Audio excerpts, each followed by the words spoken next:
Chega Mais na Rádio Pop.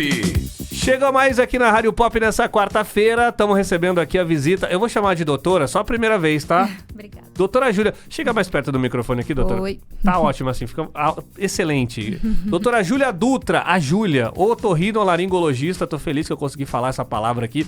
Super difícil, pode chamar de otorrino só ou tem algum... Não, pode chamar só de otorrino. Até a gente só fala otorrino. Otorrino, mesmo. que é mais fácil também, né, doutora? Muito mais fácil, é um trava-língua. Não precisa chamar de doutora. É verdade, ó, isso eu vou ter que me acostumar, Júlia, porque é normal, faz parte.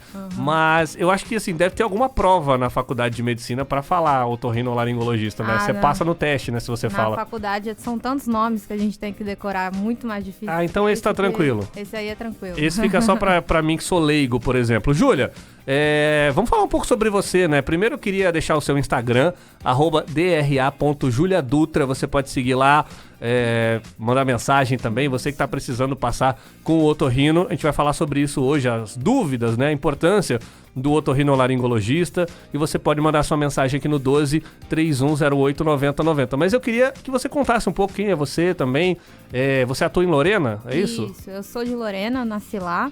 Mas com 3 anos eu saí da cidade, meu pai é militar, então a gente já rodei o Brasil inteiro aí. E quando eu fui fazer faculdade, eu fui pro Rio, depois eu fiz residência em Niterói, que são 3 anos de otorrino, e fiz mais um ano aí de especialidade dentro da parte de otorrino em Curitiba. Aí acabei tudo, tava no meio da pandemia e voltei pra Lorena, porque eu abri o consultório e aí tô atendendo lá desde 2021. Olha só, então estamos recebendo hoje aqui a Júlia Dutra, ela que é otorrinolaringologista de Lorena. Você que está precisando de um profissional otorrino, uma dúvida que eu tenho, Júlia, vou me acostumar a falar só Júlia. Por exemplo, quando a gente pensa em otorrino, a gente pensa, muita gente fala que rinite, sinusite, mas qual que é o cuidado, o que abrange a área do otorrinolaringologista? Então, a parte da otorrino é muito ampla, foi até o que me fez querer fazer, né? A gente atende tanto nenéns até idosos e vamos tentar, a palavra, se a gente conseguir quebrar, oto vem de ouvido, então inclui as doenças do ouvido, tanto labirinto, então as tonturas a gente também atende, parte da audição, rino de nariz, né? Então tanto rinite, sinusite, essa parte também é com a gente, e laringe, né? Então a parte da voz e até parte de deglutição a gente vê também um pouco. Entendi. Eu falei no bloco passado aqui sobre o pessoal mandar dúvida, mandar mensagem. Muita gente já tá perguntando aqui, mas não tem como não fazer essa pergunta primeiro, a tal da rinite, né? Porque é a maior queixa das pessoas que procuram otorrino, questão do nariz entupido. O que o pessoal chega perguntando assim? Qual a maior reclamação no seu consultório, por exemplo? A principal é realmente da rinite, principalmente nessa parte agora do inverno, né? Que o tempo fica mudando muito. Então, é sempre importante frisar para o paciente que existem várias formas de rinite. Então, nem toda rinite é alérgica. Principalmente a rinite com o tempo não é uma rinite alérgica. É crônica? Sim, é crônico, mas a gente tem tratamento. Entendi. Tá? Não tem cura. Rinite não tem cura, Então, infelizmente. Não tem cura. Essa era a minha pergunta. Próxima pergunta. Infelizmente, a gente não conseguiu descobrir a cura da rinite ainda, senão o mundo tava salvo. Mas o que causa, por exemplo, a rinite? Porque o que acontece no sistema da pessoa? É uma coisa que já vem, então já tá no DNA dela, né? Sim, é como se ela tivesse uma imunidade aumentada para aquilo. Então, ela vai ter uma resposta exacerbada, vamos dizer assim. E tudo exagerado, é isso? Tudo exagerado, exato. Se uma pessoa que é alérgica à poeira, né? Ela precisa de entrar em contato com uma porção muito pequena daquilo para desencadear a resposta, enquanto outra que não é alérgica precisa de uma porção muito maior. Essa é a grande diferença aí. Entendi. Tá. No caso, já tem o pessoal mandando mensagem aqui falando, eu tenho gato, tenho que me livrar do gato. A gente espera que não. Não. O gato, ele é mais alergênico do que o cachorro, tá? Porque o gato, além do pelo, a própria pele dele, quando ele se lambe, ele elimina uma porção de pele. Entendi. Então, ele é duplamente alergênico.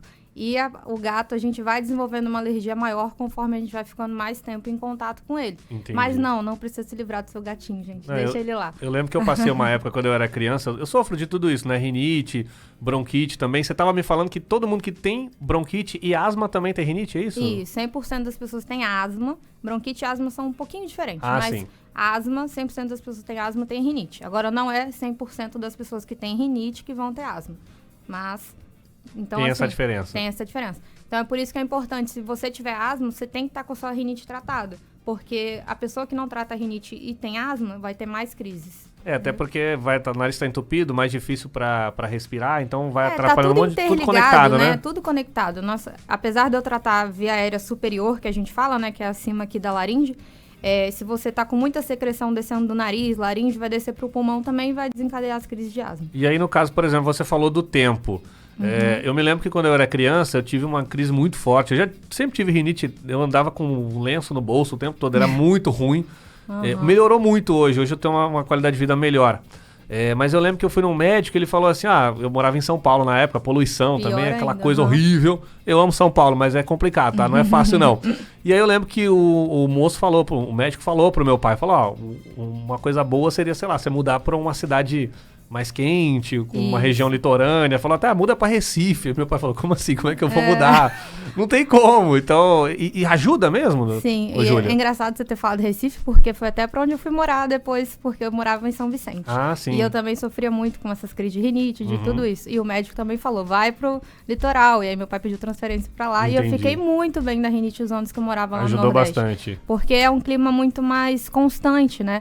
Essa variância de temperatura acaba com quem tem esse tipo de rinite que é pelo tempo, tá? Então, a gente acorda, aqui pelo menos agora, né? Acorda, tá fazendo 13, 14 graus. Aí, na hora do almoço, 27. Depois esfria de novo. Então, o nariz não aguenta. Realmente, ele vai ter esse tipo de rinite que é pelo tempo e não é alérgica. Esse tipo de rinite é uma rinite não alérgica, mas é pela variância do tempo. Essa é a minha dúvida. No caso, então, o que se dá quando agrava a crise da rinite é pelo clima frio ou pela troca de clima muito brusca? É pela mudança de clima. Entendi. É essa variância, tá? É muito mais do que pelo clima frio em si. Entendi. Tem muita gente já perguntando aqui como é que faz. Ou, por exemplo, teve uma ouvinte aqui, a Edneia, falou, eu tenho uma dúvida, queria saber, meu filho espirra muito, assua muito o nariz, vive irritado. Ela perguntou o que pode fazer para amenizar, lavagem nasal, o que pode fazer para ajudar nessas crises de rinite, por exemplo. Então, Edneia, com certeza, só pelos sintomas que você descreveu, seu filho tem rinite sim. A lavagem nasal ajuda bastante, né? Por quê? Porque quando você faz essa lavagem, você consegue tirar um pouco dos alérgenos que estão ali em contato com o nariz, então diminui um pouco a resposta. E você consegue fazer a limpeza do nariz em relação à secreção. Então vai diminuir um pouco mais aquele catarro que tá ali, aquela coriza que fica incomodando. Mas tem que fazer medicação. A gente tem que fazer o tratamento. Então, a rinite, ela tem acompanhamento, tem controle. A gente não tem a cura, mas a gente tem o controle com medicações corretas. Essa questão da medicação também é uma pergunta que eu acho que muita gente vai fazer, ainda não tem essa pergunta, mas eu fico preocupado com isso, com a questão do medicamento. Tem medicamentos que são mais danosos ali ao Com nariz, certeza. por exemplo. Eu vejo muita gente usando o soro, espirrando um monte de coisa. Às vezes sem ir ao médico, a pessoa por conta Sim. própria vai na farmácia e compra. É uma grande briga de todos os otorrinos isso daí. A gente tenta até com a nossa sociedade de proibir a venda sem receita médica, porque quando a gente prescreve essas medicações, são no máximo por 5 dias. Porque o uso mais do que 5 dias, ele causa a dependência e o seu nariz vai começar a ter uma rinite pelo uso da medicação. Então, uma rinite medicamentosa, tá? Então, o paciente, cada vez, quem usa, né, vai saber disso. Cada vez você vai ter que usar mais vezes e com uma frequência muito maior. É um círculo vicioso, É o né? ciclo vicioso. E aquele paciente que tem um remedinho no carro, tem na guarda da cama, ele não consegue ficar sem. Tem Não no vive bolso, sem, né? Não vive sem. E aí complica, porque é aquilo, né? A gente até tava conversando aqui em off, né? São baratos, são produtos que às vezes Exato. tem promoções, então assim, o acesso é muito fácil, né? E, infelizmente, várias vezes a gente prescreve uma outra medicação que é para tratamento da rinite mesmo, e chega na farmácia e é trocado. Então, assim, é complicado, porque vai fazer mal. E causa problemas também no coração, pode causar arritmia. Em criança, às vezes a farmácia vende também, para criança é mais prejudicial ainda. Então tem que tomar cuidado. Ó, você manda sua mensagem aí no 12-3108-9090. Estamos conversando aqui com a Júlia Dutra, otorrinolaringologista. Você pode tirar sua dúvida aqui. Tá pipocando aqui, ó. Tem o pessoal perguntando sobre desvio de septo. A maior preocupação que eu vejo aqui é o nariz. Ninguém tá perguntando ainda do ouvido. Mas bom. o pessoal da labirintite também pode mandar mensagem aqui no 12-3108-9090, tá bom? Faz aí a sua pergunta. A Cláudia também tá mandando uma mensagem aqui. Vini, por favor, pergunta pra doutora Júlia o que é cisto de contenção no seio da face. Tá, isso aí geralmente é um achado na tomografia, que a gente vai falar. Uma pessoa, por exemplo, teve uma sinusite, tá? Aí fez a tomografia da face e vai aparecer um resto de secreção na tomografia. Chama cisto de retenção aquilo. Geralmente não precisa fazer nada. Tá? Ele some? Ou Some não ou atrapalha? fica ali e não vai atrapalhar em nada. Tem que ver o tamanho desse cisto. Aí vai entrar em outras questões. Se o paciente for fazer um implante dentário, porque daí pode entrar nesse cisto de retenção e causar uma sinusite crônica. Mas geralmente não precisa se preocupar. Essa é uma dúvida que eu tenho. Você falou da questão da bronquite, da asma ligada com a rinite. A sinusite, como é que funciona? É que, por exemplo, eu não tenho sinusite, mas eu tenho rinite. Uma coisa tá ligada necessariamente à outra ou não? Sim. Pra você ter sinusite, primeiro você tem um quadro de rinite. Entendi. Tá? Tanto que a gente hoje em dia fala mais em rinocinusite do que sinusite pura. O que é a sinusite? Sinusite é a inflamação dos seios da face. Então, a gente tem alguns seios na nossa face, certo? Quando você tá com rinite, tá tudo inflamado, então a secreção fica acumulada no nariz, você não consegue expelir e ela vai acumulando dentro dos seios da face. Por isso que você sente aquele peso, aquela pressão no rosto. Parece que tá tudo apertando a sua cara, né? Parece que tá tudo apertando, porque o que envolve os seios da face é osso. Então não tem pra onde crescer, não tem pra onde inchar. E aí fica preso E ali, aí né? fica preso e fica doendo. Então esse é o peso.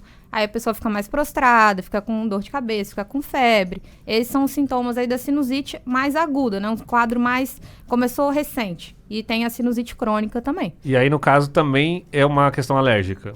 Não necessariamente. Pode ser, mas também tem quadros de bactéria, né? Vírus Entendi. que podem causar. Entendi. Você vai mandando sua mensagem aqui no 12-3108-9090. Estamos conversando aqui com a Júlia Dutra, otorrinolaringologista. Você pode tirar sua dúvida, falando sobre a rinite, sobre a sinusite, amidalite também, engloba, Sim, né? com certeza. Né, Júlia? Então você pode mandar sua mensagem aqui no 12-3108-9090.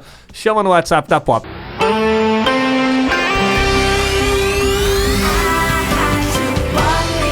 Todo mundo é fã! Chega mais na Rádio Pop. Estamos recebendo aqui no Chega Mais hoje a Júlia Dutra, ela que é médica otorrinolaringologista. Você pode mandar sua mensagem aqui, estamos conversando sobre o assunto.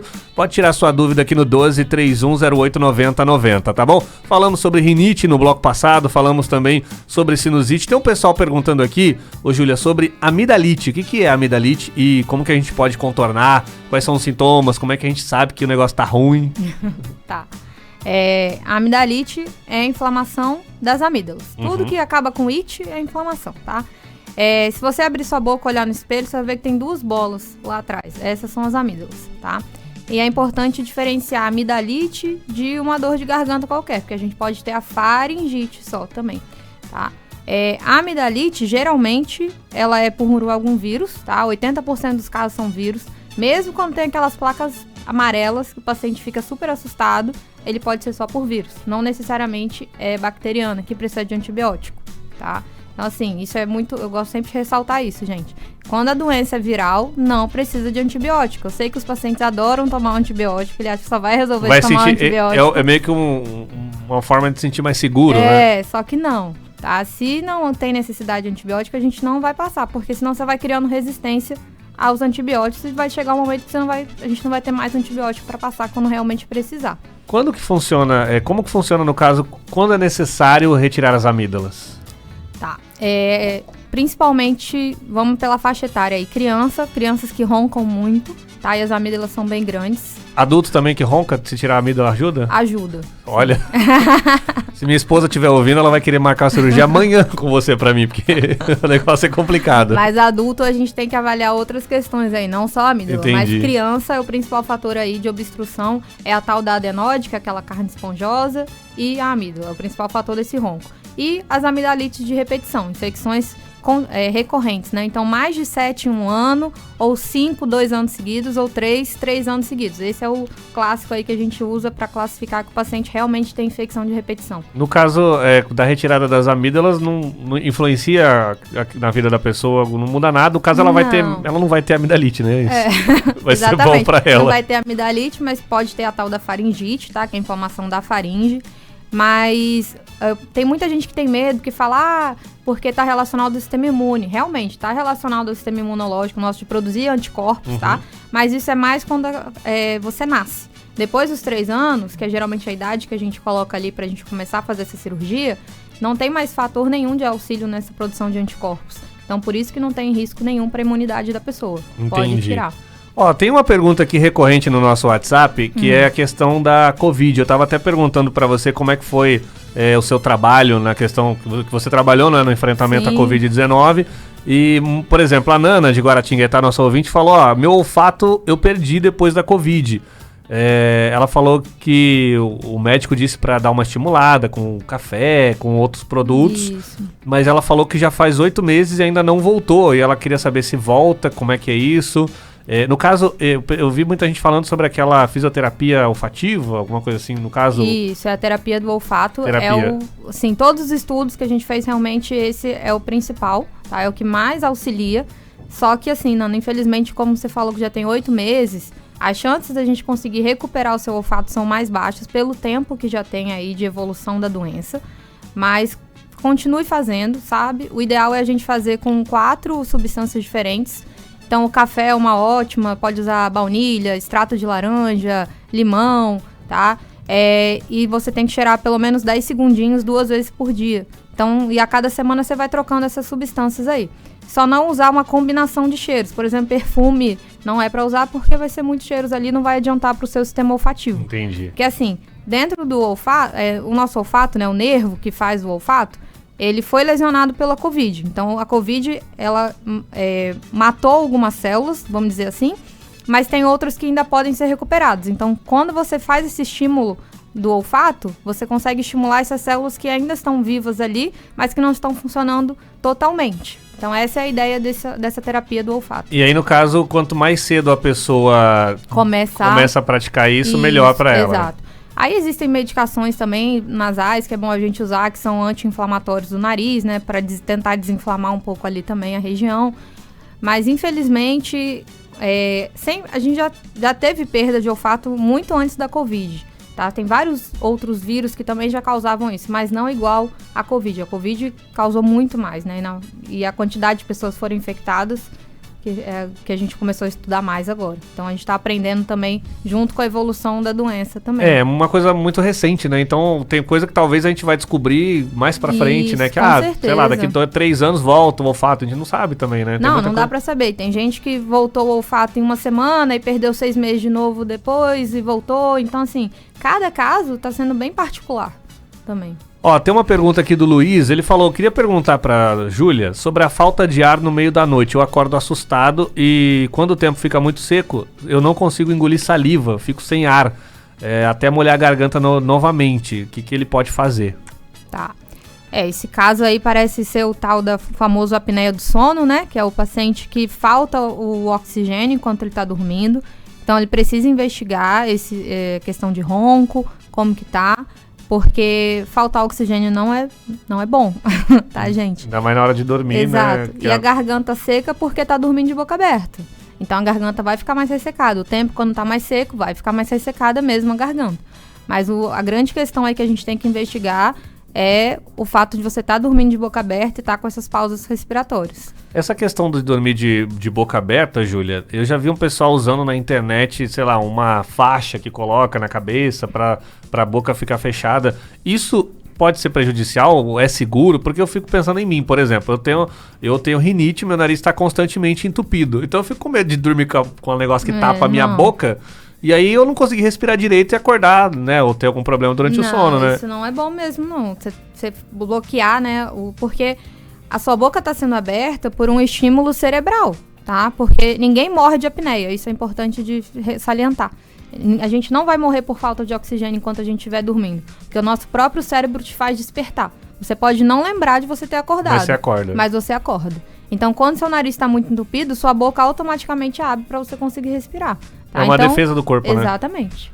Exatamente. Ó, a gente tá falando bastante sobre rinite, sinusite, mas teve uma pergunta aqui sobre labirintite. Chegou. Vamos lá. O Marcelo falou, ó, fiz já a manobra, sofro com labirintite. Fiz já a manobra, infelizmente tem dias que eu fico flutuando, é isso? Minha dúvida. É normal ter essa sensação de flutuar? Tem dias que tem dias que não. Primeiro, nem tudo é labirintite, tá? Eu sei que é mais fácil a gente falar, mas labirintite é só 4% dos casos de tontura. E a principal causa das tonturas é exatamente o que ele falou, que ele já fez uma manobra. O que é manobra? São os cristais que se soltam de dentro do nosso labirinto. E aí você faz a manobra para recolocar no lugar esses cristais.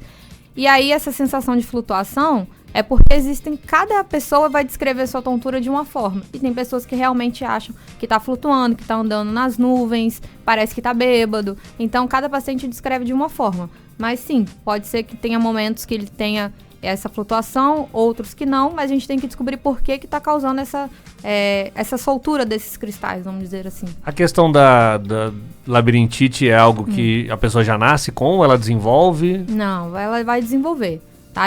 Principalmente relacionada a doenças que não estão controladas, como diabetes, pressão alta, tudo isso tem relação. Tudo tá alteração conectado. do colesterol. Então nunca você vai ser só um labirinto, né? A gente tem que investigar você como um inteiro. Todas as suas doenças estão relacionadas. Sempre que vem algum profissional da saúde, médico aqui, eu sempre bato na tecla, né? Que é a questão da alimentação adequada, Isso. ingestão de líquido, água, fazer exercícios. Com certeza. O sono também, né, doutora? Muito importante. Com certeza. Tá tudo relacionado, né? A gente, pra estar bem, a gente tem que estar com tudo regulado, né? E hoje em dia também tem grande abuso de cafeína, que piora muito todos esses sintomas de tontura, sintoma de zumbido. A cafeína é o pior, porque tudo que é estimulante, cafeína, energético, chocolate, tudo que é mais estimulante, ele acaba piorando também esses sintomas da tontura e do zumbido. Vamos colocar esses dois aí principalmente. E aí, no caso, a pessoa ela tem que dar uma diminuída no... Isso, e melhorar os hábitos de vida, com certeza. Melhorar o sono, né, a higiene do sono que a gente fala. Que é muito difícil, né? Porque o tanto de tela que a gente tem disponível hoje é muito complicado, assim. Todos os médicos que vêm aqui, eu converso, muita gente vai no consultório e relata essa queixa da dificuldade. E muitas coisas, eu sei que tem vários problemas e nem tudo é assim, mas muita gente desenvolve problemas porque não dorme direito, né? Com certeza, com certeza. E o sono, durante o nosso sono, a gente libera vários hormônios que são necessários para a gente enfrentar o dia a dia. Um deles, né, que é o cortisol, ele é liberado de manhã cedo. Então, se você não consegue dormir corretamente, se você não atinge as 4 fases do sono que a gente tem, todas corretas, você não vai liberar direito esse hormônio. E esse hormônio, que é o cortisol, é o hormônio que faz você enfrentar, vamos dizer assim, uma guerra contra o leão. É o que vai te fazer acordar de manhã cedo, você querer viver. Então, a gente precisa desse hormônio nas taxas normais, tá? Entendi. E assim, cada vez mais, vamos dizer, a depressão é a doença do século, né? Então, se você não tem um sono correto, você também tá piorando aí também nessa questão. Eu leio muito, gosto de ler livros sobre o assunto. Tem um livro que não lembro o autor, mas é Porque Nós Dormimos, que o autor até fala no momento do livro que muitas vezes, muitos casos, né, de depressão, ansiedade... às vezes a pessoa vai no consultório do psicólogo, a primeira coisa que o psicólogo já tem que alinhar com a pessoa é muito assim, como que tá o seu sono? Porque muitas coisas que a gente passa, problemas que são modernos, é por causa disso, né? A questão do sono atrapalha, muda muito o nosso corpo, tem tanta coisa que acontece, né? Como você falou. Com certeza. E é tanto por isso que a gente se preocupa tanto com o sono das crianças, que as crianças não vão saber relatar isso. Então uma criança que ronca, ela não tá dormindo direito, ela não vai conseguir desenvolver. Entendeu? Por isso que é tão importante. E aí, como é que... Então, vamos falar sobre as crianças. Como é que, no caso, o trabalho do otorrino em relação às crianças? Além da queixa da mãe que chega e fala, tá espirrando, tá tossindo. O que mais acontece com as crianças que pode ser tratado pela otorrinolaringologia? Assim, as crianças basicamente sofrem de doenças da otorrino, né? Quando entram na escola. Entrou na escola é igual tá doente. A gente já sabe que ele vai estar sempre lá no consultório. Tem aquela época que você fala, vai vir um monte de criança aqui. Não tem como. E assim, mas criança entrou na escola é igual doença. E as mães ficam super preocupadas com isso. Então eu sempre tento aliviar também para elas, porque é normal. Criança que entrou na escola ter até 10 infecções no ano. Não significa que a imunidade dela tá baixa. Significa que ela entrou na escola, que ela tá entrando em contato com outros anticorpos que ela não conhecia. Né? Criança lambe terra, vai comer criança areia. É criança, né, Júlia? Exato, então não tem jeito. Vai ficar doente. Mas o que a gente mais se preocupa em relação à criança seria o sono, é o principal de todos, né? Uma criança que ronca. E tem que dormir mais a criança, né? Mas a questão não é nem a quantidade de horas, porque isso varia também um pouco de pessoa a pessoa, mas criança dorme mais, sim. Mas é a questão da qualidade do sono que ela tá tendo. É o sono, tal do sono REM que eles falam, não é isso? Isso. Tem 3 fases do sono não REM e 1 do sono REM. Então tem que atingir todos os tempos corretos de cada um. Mas é não ter as pausas respiratórias, né? Essas crianças que roncam, elas ficam acordando durante a noite. E criança que tem acordar durante a noite, já significa que tem apneia do sono, diferente do adulto, que já é mais, assim, pra gente classificar. E a outra questão da criança que é muito importante é a questão da audição. A gente tem que se preocupar em relação às otites, em relação... A mãe vai chegar e falar, meu filho não me responde quando eu chamo ele. Isso a gente tem que prestar muita atenção, porque tem que estimular essa audição dessa criança o quanto antes. Teve um ouvinte aqui, o Rafael, que falou, por favor, pergunta pra Júlia sobre a recente reviravolta na indicação dos médicos sobre lavagem nasal nas crianças, principalmente sobre o quadro de otite. Assim, a lavagem nasal, ela é super eficaz, só que tem que ser feita corretamente. Se você fizer uma pressão muito grande, a gente tem uma ligação entre o nariz e o ouvido, e aí realmente você pode causar uma otite pela pressão que você vai estar jogando no ouvido da criança. Entendi. Então é importante que a sua lavagem esteja sendo feita corretamente. Aproveitando que estamos falando sobre isso, a tal da limpeza no ouvido da criança, qual que é a forma correta de fazer? Não fazer. A cera não é sujeira, gente, isso é o principal. Saiu do banho, toalhinha só com o dedo ali ao redor da orelha da criança, por fora. Não passar cotonete de jeito nenhum, tá? O cotonete ele foi feito para limpar o umbigo e não para limpar o ouvido. Olha só, eu já ia perguntar se pode jogar fora o cotonete. Não, tu tá usando errado o cotonete. Exatamente. Então, olha, aproveita a informação aqui da Júlia Dutra, otorrinolaringologista. Estamos conversando sobre o assunto hoje. Eu vou para um rápido intervalo, mas ainda daqui a pouco tem mais um bloco. Você pode continuar mandando sua pergunta aqui no 12-3108-9090. Tem muita pergunta aqui, inclusive no próximo bloco quero perguntar para a Júlia sobre a cirurgia, né, desvio de septo, que teve um ouvinte que mandou aqui também. A gente vai falar sobre o assunto.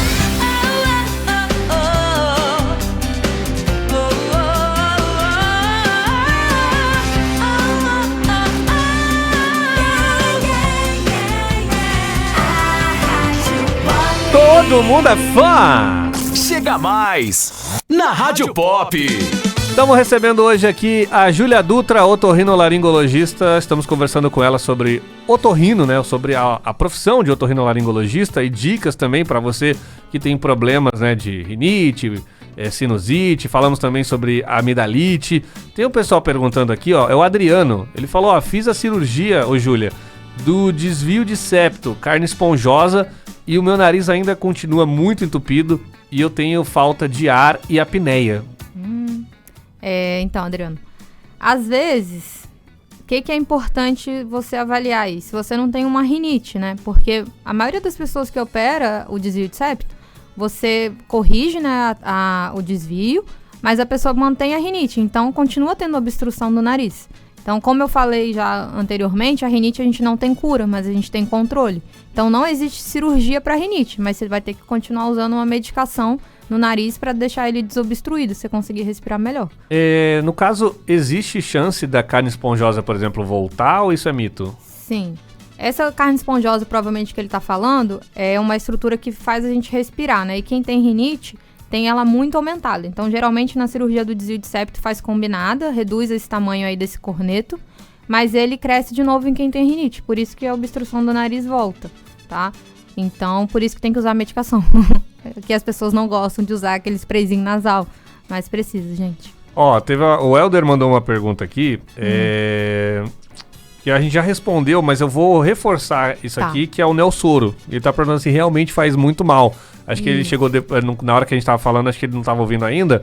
E é bom falar, né, doutora? Sim, isso aí reforçar. É bom a gente reforçar sempre. Helder, não use, por favor. Porque ele vai só piorar seu nariz, tá? Ele causa uma rinite pelo uso dele. E ele tem outros riscos, como aumento da pressão, ele pode causar uma arritmia, tá? Então, não use, por favor. E a melhor alternativa é procurar um profissional para passar a medicação correta. Isso, pra gente conseguir fazer o desmame dessa medicação aí, se você já é viciado, né? Porque ele realmente vicia. E a gente fazer uma medicação correta, pra você melhorar. Manda mensagem aqui no 12-3108-9090. Pergunta aqui, faz a sua pergunta. Estamos ainda no último bloco, mas tem tempo para você perguntar aqui para Júlia Dutra. Estamos conversando sobre otorrinolaringologia. Se você tiver alguma dúvida, manda para cá. Tem uma pergunta aqui, deixa eu ver se eu não perdi aqui, ó. Lembrei aqui, é do José Newton, famoso Zé Galinha, que manda mensagem aqui na programação da Pop. Ele falou assim, Júlia, que ele teve uma infecção no ouvido e aí depois disso ele tem um zumbido no ouvido que incomoda ele. Ele queria saber o que pode ser isso, como é que pode tratar, se isso tem alguma cura, o que pode ser. Certo. Sem avaliar, é meio difícil a gente falar com certeza, né? Mas geralmente um zumbido pós-infecção, a gente vai pensar em alguma morte celular aí, então digamos uma perda de audição associada, tá? E porque a principal causa de zumbido é perda de audição. Mais de 80% dos casos de zumbido é por perda de audição. É uma perda que você não percebe na sua conversa, mas você vai perceber na audiometria quando fizer, que é o exame, tá? Porque são frequências mais altas, vamos dizer assim. Então, o paciente não percebe, ele acha que ele está escutando super bem, mas quando faz o exame da audiometria, ele tem uma perda. Aproveitando sobre esse assunto, a gente aqui na rádio, né, todos os locutores, pessoal que trabalha com áudio, a gente tem que fazer a audiometria anualmente. Então, isso, a gente faz o exame. E aí é aquele exame que você coloca um fone, né, entra numa cabine, aí eles tocam várias frequências do seu ouvido e você sinaliza se você ouviu. Exato. Ou se não ouviu. Não dói nada, é rapidinho. E a gente consegue saber exatamente como tá a sua resposta auditiva em todas as frequências. E aí eu pergunto pra você, Júlia, no caso, ouviu o fone de ouvido muito alto, aqueles fones que você vai até o final, isso pode ser prejudicial pro ouvido? Pode sim, é prejudicial. O ideal é a gente usar o fone no máximo até 50% ali do volume que ele oferece, tá? Porque senão pode ir causando... Já baixei o meu aqui, ó, pra você não brigar comigo. Senão pode ir causando, sim, morte celular ao longo da vida, né? E você ter uma perda auditiva mais pra frente. E no caso, não só a pessoa que trabalha, no caso aqui eu falei da rádio, mas às vezes a pessoa trabalha num espaço que tem barulho de máquina muito alto, né? Barulho de motor. Tem que usar o EPI, por favor, gente. O EPI existe pra isso, né? Então todas as fábricas, elas têm que estar sempre protegidas, né? Tem que estar sendo fiscalizadas para que seus funcionários estejam usando o equipamento de proteção.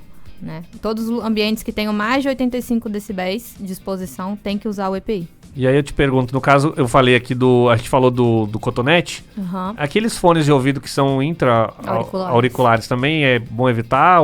Porque assim, às vezes... Ele empurra um pouquinho, né, então, a cera. Essa é a minha dúvida, porque eu acho nojento, mas às vezes acontece, você coloca aquele negócio, quando você tira, tá sujo, cheio de cera, então assim, ele tá em contato com a cera, né? Tá, mas assim, não tem problema. É que tem gente que produz um pouco mais de cera do que os outros, tá? E aí algumas pessoas precisam fazer a tal da lavagem de ouvido no consultório, que é quando essa cera entope o ouvido e o paciente não consegue mais escutar muito bem. Então a gente faz a lavagem no consultório. Essa lavagem, inclusive, é aquela que sai um monte de coisa, né, Júlia? Depende do paciente, né? Nossa, eu lembro que quando eu fui fazer... Tem uns que saem bastante mesmo. Já me entreguei aqui, né? Porque eu fui fazer... Eu fiz a cirurgia de desvio de septo, inclusive, eu fiz foi em 2015, e eu fui fazer justamente porque eu comecei a trabalhar no rádio, então eu tinha muito problema de respiração. A minha voz ainda é um pouco anasalada, mas melhorou muito, mas eu engasgava, de tanto entupido que eu era. E aí eu lembro que eu fiz esse procedimento de limpeza também da lavagem do auditiva, né? Mas, assim, para as pessoas que têm medo de fazer a cirurgia do desvio de septo, o que você pode dizer? A gente teve até um ouvinte aqui que mandou que não tá funcionando, não ajudou muito no caso dele, que ele ainda pode ser várias circunstâncias, né? Eu acho que é mais um alinhamento de expectativa, né? Pré-cirurgia, isso é sempre muito importante, principalmente para esses pacientes que têm a rinite associada. O acompanhamento pós-cirúrgico, o paciente não pode também abandonar só porque fez a cirurgia, nunca mais voltar no otorrino que operou, para saber, né, o que está acontecendo. Fazer os exames, né? Isso. E assim, em relação a quem vai querer operar, não é porque você tem um desvio de septo que você precisa operar. Entendi. Tá? Você vai operar se você tiver a queixa relacionada ao desvio de septo. Isso aí, a gente... Qual que é a queixa mais frequente, por exemplo? Obstrução só daquele lado. Sempre o nariz está entupido do mesmo lado. Agora, o paciente que chega para você e fala, hoje está entupido do lado esquerdo, amanhã está entupido do lado direito, no outro dia mudou, isso aí é mais da rinite. Então, a rinite que fica variando os lados. Agora, do desvio, está sempre entupido daquele lado, por causa do desvio. Entendi. E se a pessoa, no caso, for passar pela cirurgia também, é importante seguir todo o protocolo pós-operatório, né? Porque eu me lembro que teve... A médica falou que eu não podia comer nada quente, porque... Aumenta a chance de sangramento, a alimentação mais quente, né, nos primeiros dias. Porque o maior problema e risco que a gente tem da cirurgia realmente é o sangramento. Hoje em dia a gente não usa mais aquele tampão, que antigamente o pessoal tinha medo, né, de fazer cirurgia por causa do tampão. A gente não usa mais. Mas é um pós-operatório relativamente tranquilo, mas tem que ficar em casa aí 2 semanas, sem fazer atividade física, para não pegar nenhuma força, né, para não ter essa chance de sangramento nasal. E lavar sempre com soro, muito soro, que é o que mais importa. O soro pode ser o melhor amigo da pessoa que tem rinite? Com certeza, ele é de longe o melhor amigo. Olha só, eu vou inclusive pegar essa dica que eu vou andar sempre com soro agora, que eu uso em casa, faço aquela lavagem lá com a seringa e tal, e ajuda bastante, mas é aquilo, quem tem rinite ao longo do dia volta. E você tá sempre exposto, né, a diversos alérgenos. Você aqui, como eu te falei, você trabalha num lugar com ar-condicionado. O ar-condicionado, ele resseca o ambiente para esfriar. Então, o nariz fica muito ressecado, precisa estar umedecendo com soro. Exatamente. Vou para a última pergunta aqui, Júlia, que é a Sabrina que mandou. Ela falou, meu nariz fica obstruído somente à noite, de dia ele fica normal, e ela falou que tem dificuldade para deitar, que ela fica com o nariz entupido quando ela tá deitada. Pode ser a rinite também? O que pode ser? Sim, Sabrina, principalmente. Essa queixa é super comum no consultório. Por quê? Porque no seu colchão, no seu travesseiro, é onde tem mais ácaro, tá? Então, a gente deita na cama e você vai começar a respirar ácaro ali. Então, quem tem alergia à poeira, o nariz vai entupir na hora. Entendi. A última aqui que mandamos hoje aqui. Obrigado pela participação, Sabrina, e todo mundo que mandou mensagem aqui. Infelizmente, estamos terminando. Eu acho que a gente podia ficar mais umas 3 horas aqui, porque o pessoal tá mandando mensagem. Inclusive, vou deixar aqui, Júlia, fica aberto aqui a Rádio Pop quando você quiser, se a gente tiver uma oportunidade futuramente de conversar mais sobre o assunto, porque rendeu bastante aqui. Que bom. E eu quero também falar mais uma vez do seu Instagram, @dra.juliadutra. E deixar suas considerações finais, quiser mandar beijo, mandar abraço, papai e a mamãe tá ali também, né? Fica à vontade. Eu agradeço o convite, foi muito legal participar. E assim, o otorrino é um mundo, então realmente a gente pode ficar aqui dias e dias e não vai acabar o assunto, porque tem muita coisa pra gente discutir. E quem quiser me seguir lá no Instagram, tem alguns vídeos, eu falo sobre as questões do nariz aí também, tontura, e vou postar mais em breve. E precisando de otorrino, estamos lá em Lorena também, pra ela te atender. Eu preciso, eu realmente preciso. Depois a gente vai conversar sobre isso. Obrigado pela presença, Júlia. Obrigada eu. Seja sempre bem-vinda. Conversamos hoje aqui com a Júlia Dutra, otorrinolaringologista, falando sobre as dúvidas aqui. Você mandou aí, obrigado pela sua participação. Se você tem dúvidas ainda, entra lá no @dra.juliadutra, siga lá a Júlia para você ter mais informações, tá bom?